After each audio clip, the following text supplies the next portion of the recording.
أنتم خير أمة أخرجت للناس تأمرون بالمعروف وتنهون عن المنكر وتؤمنون بالله। আল্লাহ সুবহানাহু ওয়া তাআলা আমাদেরকে দুনিয়াতে পাঠিয়েছেন লিন্নাস, অন্যের কল্যাণের জন্য। আর মানুষের কল্যাণ কিভাবে আসে এটা আল্লাহ সুবহানাহু ওয়া তাআলা বলে দিয়েছেন, তা'মুরুনা বিল মা'রুফ ওয়া তানহাউনা আনিল মুনকার।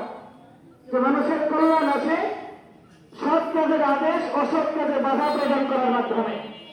একজন মানুষ সে বুঝতেছে না কোনটা শিরক কোনটা ঈমান, তাকে আপনি বুঝিয়ে আল্লাহ রাসূল সাল্লাল্লাহু আলাইহি ওয়াসাল্লামের সেই আদর্শ অনুযায়ী যদি তাকে দাওয়াতের মাধ্যমে বোঝানো যায়, তাকে বুঝিয়ে সৎ কাজের আদেশ করে অসৎ কাজে বাধা প্রদান করে তাকে যদি ঈমানের পথে ওঠানো যায়, এটাই হচ্ছে মানুষের সবচেয়ে বড় কল্যাণের কাজ।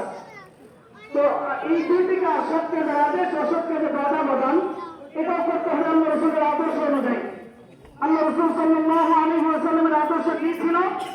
আল্লাহ রাসূল সাল্লাল্লাহু আলাইহি ওয়াসাল্লামের আদর্শ ছিল যেখানে পিঠ ফুলিয়ে হাত ফুলিয়ে মাথায় হাত দিয়ে দাওয়াত দেওয়া প্রয়োজন, সেখানে আল্লাহ রাসূল সাল্লাল্লাহু আলাইহি ওয়াসাল্লাম মাথায় হাত ফুলিয়ে দাওয়াত দিয়েছেন। আল্লাহ রাসূল সাল্লাল্লাহু আলাইহি ওয়াসাল্লামের চেহারায় এক ইহুদি চর দিয়েছিলেন। আল্লাহ রাসূল সাল্লাল্লাহু আলাইহি ওয়াসাল্লাম তিনি বুঝেছিলেন, তিনি তো রুহানি ডাক্তার ছিলেন, তিনি বুঝেছিলেন এখানে ইহুদিকে চোরের বদলে চোর দেওয়ার দরকার নাই। আল্লাহ রাসূল সাল্লাল্লাহু আলাইহি ওয়াসাল্লাম সেই ইহুদির হাতকে মালিশ করে দিয়েছেন আর বলেছেন, ভাই আমার গালে আঘাত করার কারণে তুমি কষ্ট পেয়েছো কিনা? আল্লাহ রাসূলের আদর্শ অনুযায়ী দেখে ইহুদি কালেমা পড়ে মুসলমান হয়ে গিয়েছে।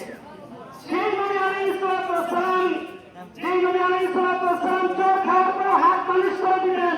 সেই নবীর আদর্শ ছিল এবং প্রয়োজনে 27টি যুদ্ধের সেনাপতির দায়িত্ব পালন করা হলেও, কাফেরদেরকে প্রতিহত করতে হলেও, ইসলামের বিজয়কে ফিরিয়ে আনার জন্য 27টি যুদ্ধের নেতৃত্ব দিয়ে আল্লাহ রাসূল বলেছেন, ও সাহাবায়ে-কেরাম এগিয়ে যাও, নবীর সাহাবায়ে-কেরাম আপনি নির্দেশ দিয়েছেন, কাফেরদেরকে প্রতিহত করতে আসো, এরপর ইসলামের বিজয়কে ফিরিয়ে নিয়ে আসো।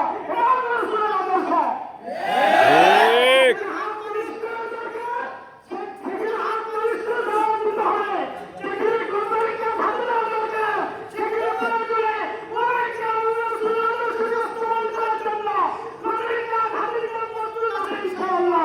ইনশাআল্লাহ।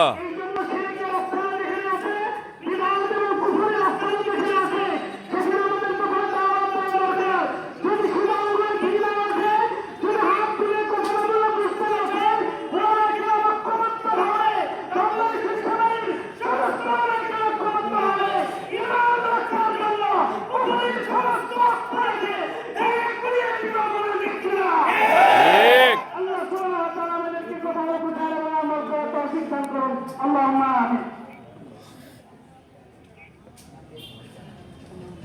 ما شاء الله جزاك الله. إن الشرك لظلم عظيم. শিরক হলো সবচেয়ে বড় জুলুম, বড় অত্যাচার, মানুষকে ধ্বংসের দিকে নিয়ে যায়। জাহান্নাম ছাড়া তার শেষ পরিণতি আর কিছুই নয়। এই জন্য যেখান থেকে শিরক উৎপত্তি হয়